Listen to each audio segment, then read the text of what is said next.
Student welcome back to my channel Samrat Academy. Student अगर आप English का पेपर देने गए हो, इंग्लिश के पेपर में अगर आप लोगों को कुछ नहीं आ रहा है तो मेरे प्यारे बच्चों इंग्लिश के पेपर को आप कैसे पास करोगे। मेरे प्यारे बच्चों, मेरे पास 2026 बोर्ड का इंग्लिश का एक पेपर है और इस पेपर को मैं खुद अपने हाथों से सॉल्व करने वाला हूं। आप जाकर मेरे प्यारे बच्चों मेरे चैनल पे पुरानी वीडियो देख सकते हो। मेरे चैनल पे इंग्लिश में पास होने के वीडियो पे 2 मिलियन, 1.8 मिलियन, अभी अगली साल मैंने डाला था 1.5 मिलियन, इस तरह का व्यूज गया हुआ है।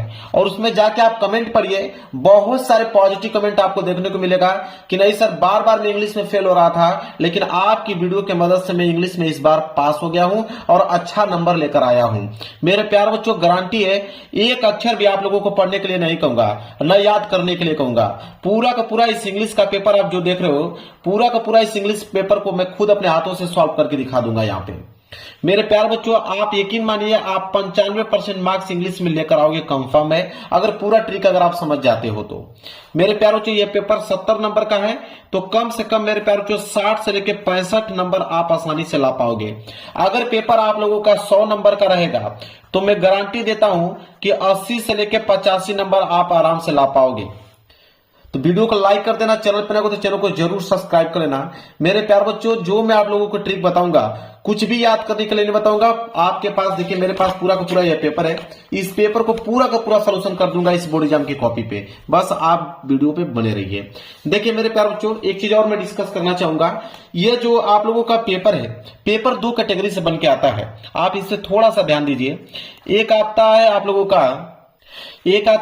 का ऑब्जेक्टिव प्रश्न और एक आता है आप लोगों का सब्जेक्टिव प्रश्न। सब्जेक्टिव प्रश्न मेरे प्यारे बच्चों और एक आता है ऑब्जेक्टिव प्रश्न। ऑब्जेक्टिव प्रश्न का जो मैं ट्रिक है मेरे प्यारे बच्चों लास्ट में बताऊंगा। मैं वीडियो के लास्ट में आप लोगों को एक ऐसा ट्रिक बता दूंगा कि सारे के सारे ऑब्जेक्टिव क्वेश्चन आप लोगों का सही हो जाएगा। अब मैं स्टार्ट करने वाला हूं सब्जेक्टिव प्रश्न को कैसे आप सॉल्व करोगे। देखिए मेरे प्यारे बच्चों आप लोगों का जो सब्जेक्टिव प्रश्न है यहां से स्टार्ट होगा पार्ट बी से। पार्ट बी रीडिंग का पार्ट है। तो देखिए सबसे पहले करोगे क्या, उस चीज को आप समझ लो। ये आपकी बोर्ड एग्जाम की कॉपी है। सबसे पहले आप लोगों का एक काम करना है कि आप हर एक पेज पे मेरे प्यारे बच्चों आप रोल नंबर लिखते चलिए। हर एक पेज पे आप लोगों को रोल नंबर लिखते चलना है ताकि आप लोगों की कोई भी कॉपी चेंज न कर पाए। इसके बाद पार्ट बी आप कर रहे हो तो आप ऊपर हेडिंग यहां बनाओगे पार्ट बी। यहां सबसे पहले ऊपर हेडिंग आपकी रहेगी पार्ट बी, फिर यहां पे ब्रैकेट के अंदर इसको आप इस तरह घेर दीजिएगा जितना हो सके सुंदर, और नीचे यहां पे अंडरलाइनिंग कर दीजिएगा स्केल की सहायता से। इस तरह हो गया आपका पार्ट बी। पार्ट बी जो है आप रीडिंग वाला पार्ट करो तो एक लाइन का गैप छोड़कर आप यहां पे डालोगे रीडिंग, क्योंकि एग्जामिनर को मालूम चल पाएगा कि हाँ आपने कौन सा पार्ट किया हुआ है। तो आप पार्ट बी कर रहे हो, वो भी उसमें रीडिंग का पार्ट कर रहे हो, तो यहाँ पे रीडिंग का पार्ट इस तरह कोष्टक में करके नीचे आप अंडरलाइन कर दोगे। तो पार्ट बी रीडिंग का पार्ट, ठीक है। अब यह जो है पार्ट बी जो है वो क्वेश्चन नंबर कहां से स्टार्ट हो रहा है, क्वेश्चन नंबर 21 से स्टार्ट हो रहा है, मतलब 21 से स्टार्ट हो रहा है। तो आप क्या करोगे, एक लाइन का गैप छोड़ के आप डालोगे कि आंसर टू क्वेश्चन नंबर। यहां पे जो आपकी हेडिंग रहेगी वो रहेगी कि answer to question number, answer to question number 21 है तो आप डालोगे 21, ठीक है। फिर क्या करोगे, स्केल की सहायता से आप इसके नीचे क्या करोगे, अंडरलाइनिंग करोगे। स्केल की सहायता से आप इसके नीचे अंडरलाइनिंग करोगे ताकि दिखने में अच्छा लगे। तो आंसर टू क्वेश्चन नंबर 21 हो गया। चलिए अब मेरे प्यारे बच्चों क्वेश्चन नंबर जो 21 है वो क्या कह रहा है कि read the following passage and answer the question that follow. कहने का मतलब है कि कह रहा है कि एक पैसेज दिया हुआ है। देखिए पैसेज यहां से स्टार्ट है और कहां पे खत्म होगा, यहां तक यह पैसेज दिया हुआ है। कह रहा है कि पैसेज के नीचे 4 प्रश्न है, ए बी सी डी, 4 प्रश्न है। कितने नंबर के लिए, 7 नंबर के लिए। तो यह क्लास 10th का पेपर है। अगर क्लास 12th का पेपर रहेगा तो उसमें जो पैसेज आता है वो 15 नंबर का आता है और ट्रिक सेम रहेगी। तो अगर इस वीडियो के माध्यम से आप पैसेज सॉल्व करने का ट्रिक समझ जाते हो तो इंटर वाले पेपर में भी आप 15 नंबर आसानी से ला पाओगे। देखिए कितना आसानी से आप ला पाओगे बिना कुछ याद किए। अब सबसे पहले पैसेज को पढ़ना है नहीं, पैसेज को आपको पढ़ना ही नहीं है, आपको डायरेक्ट कहां पे जाना है, क्वेश्चन की तरफ। क्वेश्चन क्या बोला है कि what was the duty of the dog. ठीक है। अब ये काम करना है, आपने क्वेश्चन पढ़ लिया, अब इसका आंसर लिखना है। आंसर लिखते समय याद रखें कि क्वेश्चन वर्ड को हटा देते हैं। तो ये जो वाट है, तो वाट को भी हम लोग हटा देंगे, साथ ही साथ जो वाज लिखा है इसको भी हम लोग क्या करेंगे, हटा देंगे। अब बचा क्या कि the duty of the dog, क्या बचा, the duty of the dog बचा। अब हम क्या करेंगे कि अब खोजेंगे कि कहीं पे the duty of the dog दिख रहा है पैसेज में, जहां पे दिखेगा वहीं से प्रश्न को हम लोग सॉल्व करना चालू करेंगे। तो the duty of the dog, चलिए तो पैसेज में हम लोग खोजते हैं। उससे पहले भी आप एक काम कर सकते हो कि जो the duty of the dog जो दिख रहा है इसको आप सब्जेक्ट मान लो, ये हो जाएगा सब्जेक्ट का काम करेगा। इसको सबसे पहले आप लिखो आंसर में। तो आप करोगे क्या, ए वाला कर रहे हो तो आप यहां पे डालोगे ए, ठीक है। अब फिर था the duty of the dog, तो उसका पहला जो लाइन था उसको आप यहां पे नोट कीजिए। तो आप नोट करेंगे कि the duty of the dog, the duty of the dog, यहां तक आपने नोट कर लिया, the duty of the dog. अब आगे की लाइन कहां से लिखोगे, आप देखो आगे की लाइन में यहां पे डॉग आ गया। अब यहीं से आप स्टार्ट कर दो कि a rich man had a dog to guard his house at night, ठीक है। इसके बाद आप आगे और लिख सकते हो कि इन द डे टाइम, ठीक है। यहां तक करते करते ये भी आप लाइनिंग लिख सकते हो, कहां तक मेरे प्यारों बच्चों, नाइट तक। कहां तक, नाइट तक आप लिख सकते हो। और रिच मैन से उठाइए और कहां तक लिखिए, एट नाइट तक लिखिए। अब 1 2 3 तीन लाइन जब आप मेरे प्यारों बच्चों इसके आगे नोट करोगे, इसके आगे लिखोगे कि अ रिच मैन, आप लिखोगे कि अ रिच मैन, और आगे जो लाइन दिया है उसको आप जैसे दिया है वैसे आप नोट कर लो, जो मैंने बताया जहां तक। जब आप नोट करोगे मेरे प्यार बच्चों तो कम से कम 3 लाइन आपका यहां पे कंप्लीट हो जाएगा। जब 3 लाइन आपका कंप्लीट हो जाएगा यहां पे फुल स्टॉप आप लगा दीजिएगा, ठीक है। लास्ट की लाइन क्या था यहाँ पे, 8 नाइट तक आप लोगों को लिखना है, याद रखें। और रिच मैन से उठाकर कहां तक, 8 नाइट तक, मतलब आपकी जो लास्ट लाइन होनी चाहिए यहाँ पे 8 नाइट तक खत्म होना चाहिए। 8 नाइट तक आप खत्म कर दीजिए, फुल स्टॉप लगा दीजिए। ये आपका आंसर हो गया कंप्लीट। यहां से आपके 2 नंबर हो जाएंगे मेरे प्यारे बच्चों, बिल्कुल कंफर्म। इसके बाद बी वाला करने वाले हो, एक लाइन का गैप छोड़िए, यहां पे डालिए बी। अब बी करने वाले हो, अब बी वाले क्वेश्चंस को आपको पढ़ना है। देखिए बी वाला है कि how did the dog and the birds become friend. अब यहां पे हाउ डिड को हमें क्या करना है, कैंसिल करना है। बचा the dog and the birds become friend, इसे हमें क्या बनाना है, सब्जेक्ट बनाना है। पूरा का पूरा यह सब्जेक्ट जो है आप आंसर में यहां पे नोट करेंगे। क्या है कि द डॉग, लिखेंगे कि the dog and the birds and the bird become friend। मैं थोड़ा जल्दी जल्दी लिख रहा हूं बताने के लिए, आप लोग थोड़ा स्लो लिखिएगा। फ्रेंड्स, फिर फुल स्टॉप लगा दीजिएगा आप लोग। इसके बाद आगे की लाइन आप खोजिएगा। देखिए यहां पे कह रहा है कि every day a bird came and saw the dog and to become friend. यहां बिकम फ्रेंड आपको मिल गया। अब यहां से आपको उठाना है, कहां से, एवरी डे से। एवरी डे से उठाइए, ये पूरी की पूरी लाइन उठाइए, और ये भी 7 लाइन यहां तक उठाइए, और आगे की लाइन भी ये वाली लाइन, और जहां तक फुल स्टॉप दिया यहां तक आप लोगों को लिखना है। कहां तक, टीज हिम तक आपको लिखना है। एवरी डे से उठाइए, टीज हिम तक लिखिए। तो अगली लाइन क्या रहेगी यहां से, एवरी डे।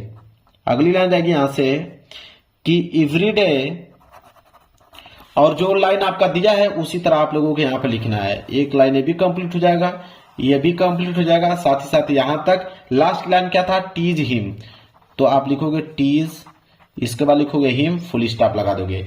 लो भाई, बी वाला का भी आंसर कंप्लीट हो गया। एग्जामिनर आपको यहां से 2 नंबर दे दिया। सी वाला करने वाले हो, एक लाइन का गैप छोड़िए, यहां पे डालिए सी, ठीक है। अब सी वाला देखिए कैसे करोगे। अब सी वाले क्वेश्चंस को पढ़िए। सी वाला है कि how did the dog save the birds. अब यहां पे हाउ डिड को यहां पे आप काटोगे, the dog save the birds, इसको आप सब्जेक्ट मानोगे और सबसे पहले इन्हीं को नोट करोगे। तो यहां आप लिखोगे कि the dog save the birds, the bird.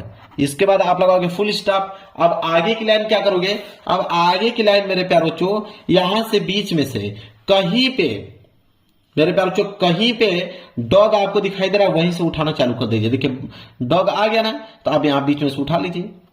कि but the dog did not get angry because he was glad have someone to play with. ठीक है। One day the birds fell into tub full of water not very far away, यहां तक। ठीक है। मतलब but से उठाइए और अवे तक आपको समाप्त करना है। तो अगली जो आपकी लाइनिंग रहेगी यहां से बट से आप स्टार्ट करेंगे और जो बीच में दिया था उसको आप यहां पे नोट करोगे।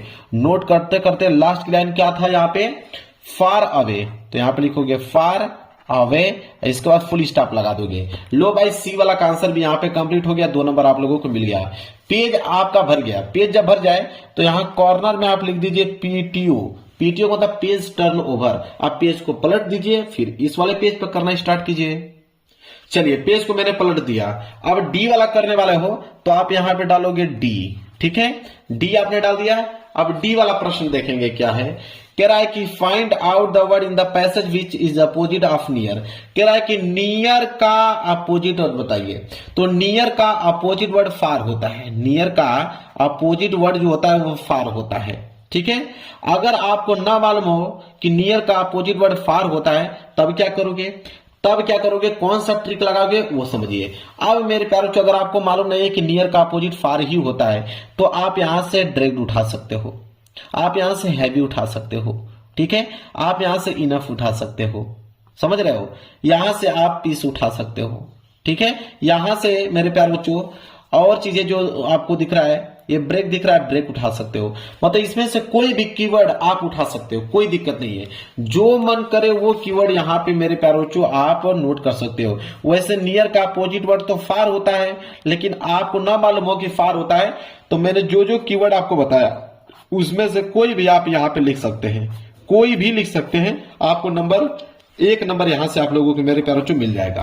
आप यकीन मानिए करके आइएगा। तो यहां से पार्ट बी वाला सेक्शन हो गया मेरे प्यारों को बिल्कुल खत्म। अब स्टार्ट होगा राइटिंग का पार्ट। आप देखिए राइटिंग वाला पार्ट कैसे करोगे आप वो समझिए। राइटिंग वाला पार्ट करने जा रहे हो तो आप एक लाइन का गैप छोड़कर यहां से आप राइटिंग वाले पार्ट को यहां पे आपको हेडिंग डालना है कि आपने यहां से राइटिंग वाला पार्ट करना स्टार्ट कर रहे हो। ठीक है। राइटिंग का पार्ट, इसके नीचे आप स्केल की सहायता से क्या कर सकते हैं, अंडरलाइनिंग कर सकते हैं। ये हो गया राइटिंग का पार्ट। अब राइटिंग वाला पार्ट जो है वो क्वेश्चन नंबर 22 से स्टार्ट है, मतलब क्वेश्चन नंबर 22। तो आप यहाँ पे हेडिंग डालोगे कि आंसर टू क्वेश्चन नंबर, यहाँ पे आपकी जो हेडिंग रहेगी वो रहेगी answer to question number, answer to question number 22 है तो आप डालोगे आंसर टू क्वेश्चन नंबर 22। फिर स्केल की सहायता से आप इसके नीचे अंडरलाइनिंग कर दीजिएगा, स्केल लिए रहिएगा और इसके नीचे अंडरलाइनिंग कर दीजिएगा आंसर टू क्वेश्चन नंबर 22। अब देखिए क्वेश्चन नंबर 22 क्या है उसको ध्यान समझिए। कह रहा है कि write a letter to your friend inviting him her to attend your sister marriage. कह रहा है कि एक लेटर आप लिखिए, अगर आपकी बहन की शादी है तो अपने फ्रेंड को कैसे इनवाइट करोगे, एक लेटर लिखिए और 4 नंबर के लिए है। अगर लेटर नहीं लिखना आता है आप लोगों को तो बोला है यहाँ पे कि आप एप्लीकेशन लिख सकते हो। तो मैं दोनों की ट्रिक बताऊंगा, लेटर का भी एप्लीकेशन का भी। तो मान के चलिए कि अगर आप लेटर लिखना चाहते हो और लेटर आपको लिखना आता ही नहीं है, बिल्कुल 0 पॉइंट, आप लोगों के लेटर बारे में आप जानते ही नहीं हो कि लेटर कैसे लिखें, तो मैं जो तरीका बता रहा हूं उसको आप फॉलो कर लो। अगर लेटर आपको लिखना है तो आप यहां पे डालिए लेटर। लेटर वाला ट्रिक समझिए कि लेटर आप कैसे लिखोगे। लेटर लिखते समय कुछ चीजों की बातें ध्यान में रखना है, जो एग्जामिनर उसी को देखकर नंबर देता है। तो लेटर में अगर लिखने वाले हो तो सबसे पहला जो आपके यहाँ पे होना चाहिए योर एड्रेस। क्या होना चाहिए, योर एड्रेस, आपका एड्रेस। ठीक है, आपका एड्रेस होना चाहिए। और अपना एड्रेस तो सबको मालूम है, योर एड्रेस अपना डाल ही सकते हो, इसमें कौन बड़ी बात है। इसके बाद यहां पे डालोगे नीचे सिटी, कि आप किस सिटी से बिलोंग करते हो, सिटी का नाम आपको डालना है। सिटी का नाम डालने के बाद उसके नीचे आपको डेट डालना है कि किस डेट को आप ये लेटर लिख रहे हो। इसके बाद अगली लाइन क्या रहेगी, अगली लाइन रहेगी डियर फ्रेंड। क्या रहेगा, डियर फ्रेंड का नाम। तो जिस मित्र को आपको लिखना है तो उसका नाम तो लिखना ही पड़ेगा ना, तो डियर फ्रेंड्स नेम, यहाँ पे अपने जो भी जिगरी मित्र होगा उसका नाम अपना यहाँ पे लिख दीजिएगा। इतना तो कर ही सकते हो। और एक लाइन आप याद कर लो, वही लाइन देखकर एग्जामिनर आपको नंबर दे देगा। वो लाइन है कि आई होप, वो लाइन है कि I hope you are doing well. I hope you are doing well, बस इतना लिख दीजिए। अब आगे की लाइन क्या लिखना है वो मैं आपको बताता हूं। तो बीच में अगर आप क्या लिखोगे, तो बीच में अगर आपको लिखना है, देखिए बीच में लिखना है तो आपके पेपर में पार्ट ए का एक पैसेज दिया होगा, उसी पैसेज में से बीच में से जहां पे फुल स्टॉप है, जैसे मान लीजिए यहां पे फुल स्टॉप है, यहां से उठा लीजिए, ठीक है, और बीच में से कहीं से उठाकर ये पूरी की पूरी लाइन जहां तक मैं घेरा बना रहा हूं उसको पूरा का पूरा जैसे है वैसे आप पूरा यहां तक छाप दीजिए, जहां तक दिया है वहां तक आप मेरे प्यारे बच्चों छाप दीजिए, ठीक है। अब यहां पे आप क्या कीजिए, छापिएगा, लेकिन याद रखें एक चीज जरूर से जरूर याद रखें कि जब आप उसको छाप रहे हो पैसेज को, तो बीच में आप डेट जरूर डाल दें, क्योंकि शादी का अगर इनवाइट कर रहे हो तो डेट तो मेंशन करना ही है। तो आप कोई भी डेट यहां पे, कोई भी डेट यहां पे आप लिख दीजिएगा, ताकि एग्जामिनर को मालूम चल पाए कि हाँ डेट मेंशन किया है, मतलब शादी के बारे में बात कर रहा है कि इस दिन शादी है। बाकी जो मैं पैसेज आपको बताया हूं वही पैसेज है, पूरा का पूरा पैसेज आप बीच में छाप दीजिए, बीच में आप कोई ना कोई एक डेट डाल दीजिएगा, इतना काम कर सकते हो। इसके बाद लास्ट यहां कॉर्नर में आपको लिखना है योर लवली फ्रेंड। क्या लिखना है, योर लवली फ्रेंड, मतलब तुम्हारा प्रिय मित्र। कौन, योर नेम, मतलब यहां पे अपना नाम लिख दीजिएगा, योर नेम, यहां पे अपना नाम लिख दीजिएगा। क्लियर है। चलिए अब देखिए, लेटर आप लोगों को लिखना नहीं आता था, लेकिन आपने लेटर लिख दिया, नंबर भी आपको मिल जाएगा, 4 में 4 नंबर। चलिए अगर मान लीजिए आपको लेटर नहीं लिखना है, एप्लीकेशन लिखना है, तो एप्लीकेशन लिखने का क्या तरीका होता है उसको आप समझ लीजिए। अगर आपको एप्लीकेशन लिखने का मन कर रहा है तो एप्लीकेशन भी लिख सकते हो, नो डाउट। मैं आपको जो ट्रिक बताऊंगा उससे आप सब कुछ लिख सकते हो। देखिए एप्लीकेशन लिखने का तरीका क्या है, एप्लीकेशन क्या दिया है उसको पढ़ते हैं। कह रहा है कि right an application to the principal of your college requesting him her to grant you 7 days leave for as you are ill। कह रहा है कि अगर तुम बीमार हो तो अपने प्रिंसिपल को एक एप्लीकेशन लिखो छुट्टी के लिए, वो भी कितने दिन के लिए, 7 दिन के छुट्टी के लिए एप्लीकेशन लिखो। अब कैसे लिखोगे, आपको नहीं आता है एप्लीकेशन लिखना, तरीका समझिए। तो देखिए जब भी एप्लीकेशन अगर लिखना जाते हो तो एप्लीकेशन में एग्जामिनर क्या देखता है कि आपको पूरा का पूरा नंबर देता है, वो समझिए। सबसे पहले अगर एप्लीकेशन लिख लो प्रिंसिपल को, तो आप सबसे पहले आप लिखोगे 2, क्या लगाओगे 2 के बाद यहां पे लगाओगे कामा लगाने के बाद लिखोगे द प्रिंसिपल। इतना तो आप लिख ही सकते हो कि टू द प्रिंसिपल, ये हो गया आपका टू द प्रिंसिपल, ठीक है। इसके बाद आप यहां पे लिखोगे कि नेम ऑफ योर कॉलेज, अपना कॉलेज का नाम तो लिख ही सकते हो। तो जो भी बच्चा जिस भी कॉलेज से बिलोंग करता है वो अपने कॉलेज का नाम, स्कूल का नाम यहां पे लिख दीजिएगा, ठीक है। नीचे आप लिख दीजिएगा नेम ऑफ योर कॉलेज, ठीक है, अपने स्कूल का नाम यहां पे लिख दीजिएगा, और साथ ही साथ ये भी लिख दीजिएगा सिटी का नाम, किस शहर में आपका स्कूल पढ़ता है या कॉलेज पढ़ता है, ठीक है। इसके बाद एक लाइन का गैप छोड़कर आप हेडिंग डालोगे सब्जेक्ट, एक लाइन का गैप छोड़कर आप डालोगे सब्जेक्ट। और सब्जेक्ट आपको कहां से मिलेगा, तो सब्जेक्ट आपको इसी प्रश्न में से मिल जाएगा। आप यहां पे लिख दीजिएगा कि the principal of your college requesting him to grant you 7 days leave as your ill, ठीक है। तो यहां से स्टार्ट करके और यहां तक पूरा का पूरा आप सब्जेक्ट का काम कर देगा। सब्जेक्ट का मतलब क्या होता है कि आप किसके बारे में यह एप्लीकेशन लिख रहे हो, तो यहां तक आप सब्जेक्ट का काम कर दीजिएगा। इतना तो कर ही सकते हो ना। चलिए इसके बाद एक लाइन याद करना है, एक लाइन से भी कम आपको याद करना है। इसके बाद आप लिखोगे यहां पे कि रिस्पेक्ट, ठीक है। क्या लिखोगे कि रिस्पेक्ट, अगर आपके प्रिंसिपल सर रहेंगे तो सर लिख दीजिएगा, आपके अगर प्रिंसिपल मैडम रहेंगे तो मैडम लिख दीजिएगा कि रिस्पेक्ट सर मैडम, ठीक है। इसके बाद कामा लगाइएगा और यहां से लिखना प्रारंभ कीजिएगा कि आई रिस्पेक्ट फुली रिक्वेस्ट, बस इतना ही लाइन आपको याद करना है, ठीक है, कि आई रिस्पेक्ट फुली रिक्वेस्ट, ठीक है, आई रिस्पेक्ट, ठीक है। आई यहां पे रिस्पेक्ट होगा RESPEC, ठीक है, रिस्पेक्टफुली, ठीक है। मैं स्पेलिंग लिख देता हूं, आई रिस्पेक्टफुली, ठीक है, अब सही है, आई रिस्पेक्टफुली रिक्वेस्ट। इसके बाद यहां पे लगा दीजिएगा कामा, ठीक है, मतलब फुल स्टॉप, ठीक है। अब यहां से आगे क्या करोगे, तो मैंने शुरू में ही आप लोगों को बताया था, शुरू में मैंने एक पैसेज आपको बताया कि पार्ट ए में एक पैसेज आता है, उस पैसेज में आप शुरू का ये जो लाइन दिया हुआ है, जहां तक मैं अंडरलाइनिंग कर रहा हूं, 1 लाइन, 2 लाइन, 3 लाइन, नीचे आपका 4 लाइन और यहां तक आपका 5 लाइन। ये जो पूरा का पूरा 5 लाइन तक दिया है, पूरा का पूरा पैसेज आपको यहाँ पे छापना है। इसके आगे, ठीक है, इसके आगे पूरा का पूरा पैसेज छापिए और छापने के बाद 7 दिन का छुट्टी चाहिए तो आप डेट यहाँ पे लिख दीजिएगा। यहाँ पे बीच में आप लिख दीजिएगा डेट। डेट में आप जैसे लिख दीजिएगा यहाँ पे, अगर यहाँ पे 8 तारीख है, ठीक है, अगर मान लीजिए यहाँ पे 8 मई है, मान के चलिए 8 मई है, बात को समझिए, तो 8 मई यहाँ पे 2000 XX बना लीजिएगा 2। अब 8 से लेके 7 दिन तक छुट्टी चाहिए तो 8 7 15, तो 15 तारीख तक चाहिए तो यहाँ लिखिएगा 15 मई और 2000 यहाँ पे XX, ठीक है। फिर लिखने के बाद फिर वही पैसेज जो मैं जहां तक बताया हूं पैसेज पूरा लिख दीजिएगा। तो पैसेज लिखना है, बीच में आपको डेट मेंशन कर देना ताकि एग्जामिनर को मालूम चल पाए कि हाँ 7 दिन के लिए छुट्टी मांग रहा है, ठीक है। इसके बाद मेरे प्यारों को क्या करना है, देखिए इसके बाद यहाँ पे जब ये खत्म हो जाए तो आपको डालना है थैंकिंग यू। क्या डालना है, थैंकिंग यू, ठीक है। इसके बाद थैंकिंग यू के बाद डालिएगा योर ओबेडियंटली। योर ओबेडियंटली, आपका आज्ञाकारी, आपका आज्ञाकारी। यहां पे अपना नेम डाल दीजिएगा कि आपका नाम क्या है और नीचे अपना डाल दीजिएगा क्लास, कि आप किस क्लास में हो। समझ में आ गया, 10th में हो तो 10th, 12th में हो तो 12th।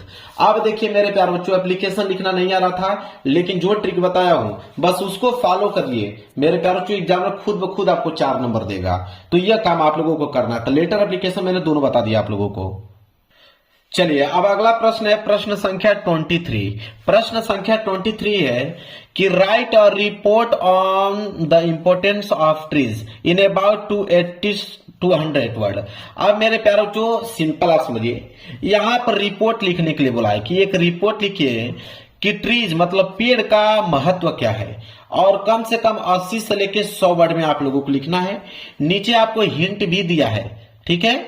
अब मेरे प्यारे बच्चों रिपोर्ट लिखना सबसे आसान है, इसका ट्रिक जो है वो सबसे आसान है। कैसे समझिए, और रिपोर्ट लिखने का तरीका आप समझिए। सबसे पहले आप डाल लीजिएगा आंसर टू क्वेश्चन नंबर। सबसे पहले आप क्या डालोगे, आंसर टू क्वेश्चन नंबर। तो आंसर टू क्वेश्चन नंबर 23 है तो आप डालिएगा 23। स्केल की सहायता से यहां नीचे अंडरलाइनिंग कर दीजिएगा, मैं थोड़ा जल्दी जल्दी आपको बता रहा हूं।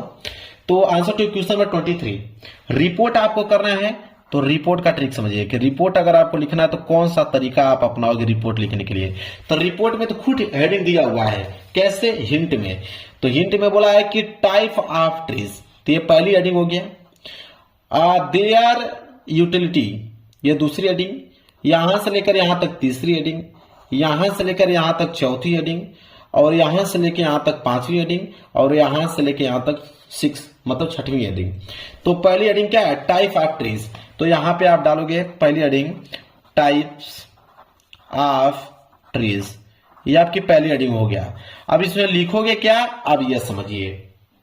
तो चलिए क्लास 10th के पेपर में क्वेश्चन नंबर 9 से लेकर 10 तक जो ऑब्जेक्टिव क्वेश्चन है उसमें एक पैसेज दिया होता है, उसी पैसेज के माध्यम से हमें यह लिखना है। कैसे, अब यहां से बीच में से कहीं उठा लीजिएगा, आप यहां से लेकर यहां तक, ये आपकी लाइन कंप्लीट हो जाएगा, ठीक है। जो पैसेज दिया हुआ है 3 लाइन, पूरा का पूरा पैसेज जो है इस तरह आप मेरे प्यारों से यहाँ पे पैसेज लिख दीजिएगा, बिना संकोचे लिख दीजिएगा। इसके बाद एक लाइन का गैप छोड़ के यहाँ पे डालिएगा दूसरी हेडिंग। दूसरी हेडिंग है देयर यूटिलिटी। अब इसको दूसरी हेडिंग यहां पे डाल लीजिएगा, देयर यूटिलिटी। अब हेडिंग डालने के बाद फिर क्या काम करोगे, फिर आपके पास 3-4 पैसेज है, उसी पैसेज में से बीच में से कहीं ना कहीं से उठाकर 3 लाइन आपको लिख देना है। फिर एक लाइन का गैप छोड़कर आपको तीसरी हेडिंग डालना है। इसी तरह आप लोगों को तीसरी हेडिंग में भी पैसेज में से लिखना है। चौथी हेडिंग डालने के बाद पैसेज बीच में से कहीं से लिख दीजिएगा। आपके पास कम से कम 3 से लेकर 4 पैसेज दिए हुए हैं, उसी पैसेज में से आपको आंसर बनाते चलना है। 5 हेडिंग डाल के फिर पैसेज में से लिख दीजिएगा, 6 हेडिंग बना के फिर पैसेज में से लिख दीजिएगा, आपका रिपोर्ट कंप्लीट हो गया। इसी तरह अगर आपको रिपोर्ट नहीं आर्टिकल लिखना है कि अब बर्थडे पार्टी पे, कि एक बर्थडे पार्टी पे एक आर्टिकल लिखिए, वो भी 80 से लेकर 100 वर्ड में, तो आप कैसे लिखोगे, तो इसके नीचे भी आपको 1 2 3 4 5 हेडिंग दिया हुआ है। पहले हेडिंग डालकर पैसेज में से आप लिख दीजिएगा, दूसरी लाइन डालकर पैसेज बीच में से कहीं से लिख दीजिएगा, तीसरी लाइन डालकर पैसेज, चौथी लाइन डालकर पैसेज में से, पांचवी लाइन डालकर पैसेज में से। समझ में आ गया? सारा का सारा खेल पैसेज से है, क्योंकि हमें तो कुछ नहीं आ रहा है, इंग्लिश पढ़ने भी नहीं आता है हमें, तो हम पास कैसे होंगे? पैसेज से। ठीक है, तो यहां पे आपको आ गया रिपोर्ट और आर्टिकल दोनों लिखना आपको समझ में आ गया। अब यहां पे आएगा प्रश्न संख्या 24। प्रश्न संख्या 24 है, कह रहा है कि rewrite the following sentence changing into indirect speech. कह रहा है कि इनडायरेक्ट स्पीच में चेंज करना है। ठीक है, कह रहा है कि the teacher said to me, the teacher said to me, और इधर दिया हुआ है कि the teacher said to me why are you not doing your work. ठीक है, इसे हमें इनडायरेक्ट स्पीच में चेंज करना है। ठीक है, अब इनडायरेक्ट स्पीच में कैसे हम चेंज करेंगे ये समझिए, बिल्कुल सिंपल है, मेरे ख्याल से नहीं आ रहा है फिर भी आप इसको कर पाओगे। तो यहां पे क्या था, मैं इसको नोट कर देता हूं थोड़ा सा। ठीक है, यहां पे मैं नोट करके आपको बता देता हूं ताकि आपको अच्छे से समझ में आ पाए। The teacher said to me, ठीक है, मैं यहां पे लिखता हूं ताकि समझा पाऊं आपको कि the teacher said to me, the teacher said to me, फिर कामा था, फिर डबल इन्वर्टेड कामा के अंदर क्या है, ठीक है, अब इधर पलटते हैं, फिर है आपका why are you not doing your work. अब कह रहा है कि टीचर मुझसे कहता है कि why are you not doing work, ठीक है, कि तुम अपना काम कैसे करते हो। ठीक है, अब अपना काम क्यों नहीं करते हो। ठीक है, अब समझिए कि इसे हमें इनडायरेक्ट स्पीच में चेंज कर रहा है। तो अब यहाँ पे द टीचर सेड टू में है ना, अब इसको आप कैसे चेंज करोगे, आप लिखिएगा यहाँ पे कि द टीचर है तो आप द टीचर उतार दीजिए। देखिए समझिए, द टीचर है तो द टीचर उतार दीजिए। अब सेड टू मी, मुझसे कहता है, और वहां पे प्रश्न पूछने का काम कर रहा है, तो जब भी प्रश्न पूछने का काम करे तो हमेशा आस्क्ड लगाया जाता है कि द टीचर, यहां पे लगाएंगे asked, the teacher asked me. इसके बाद कामा को हटा दीजिए। कामा हटाने के बाद मेरे प्यार बच्चों, ये जो आपका WH वर्ड वाई है, उसको वाई दिया है तो वाई को वाई नोट कर दीजिए, जो वाई दिया तो वाई को वाई लिख दीजिए। इसके बाद ध्यान रहे, are you not doing your work. ठीक है, अब यहां पे आर दिया हुआ है, मतलब कि ये आपका सिंपल प्रेजेंट है, तो इसको सिंपल पास्ट में चेंज कर दीजिए। तो सिंपल पास्ट में चेंज करेंगे तो आई आर है तो यहां पे हो जाएगा आई, आई के साथ वाज का प्रयोग करते हैं, तो आई वाज। नॉट दिया हुआ है तो आप यहां पे नॉट लगाएंगे।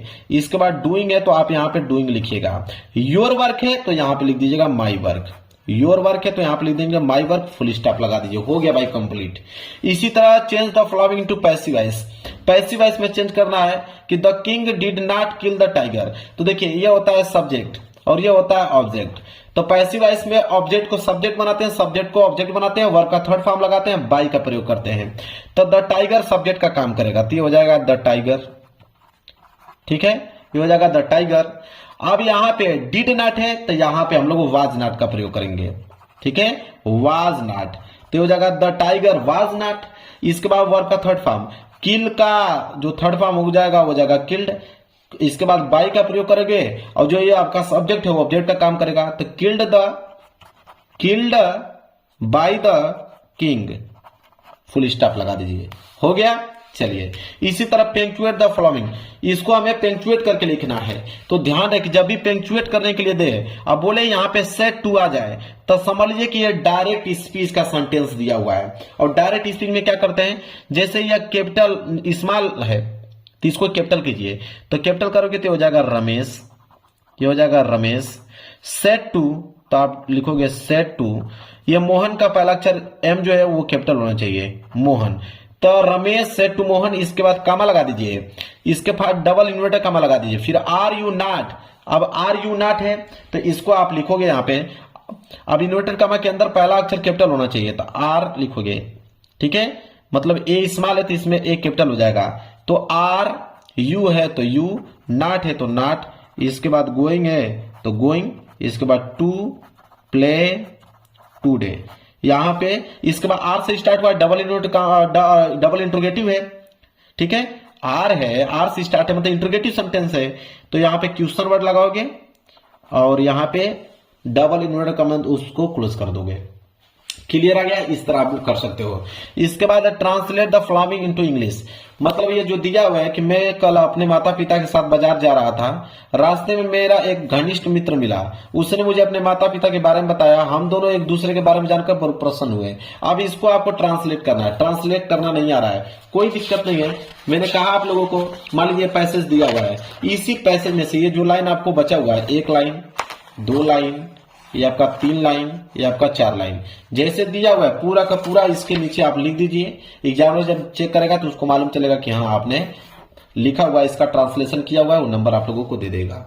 अब आता है यहाँ पे लिटरेचर वाला पार्ट। लिटरेचर वाले पार्ट में मेरे प्यारे बच्चों, एक आता है शॉर्ट क्वेश्चन, एक आता है आपका लॉन्ग क्वेश्चन। ठीक है, शॉर्ट क्वेश्चन 30 से 40 वर्ड में लिखना होता है। ठीक है, अब कैसे लिखोगे शॉर्ट क्वेश्चन, उसका आंसर समझिए।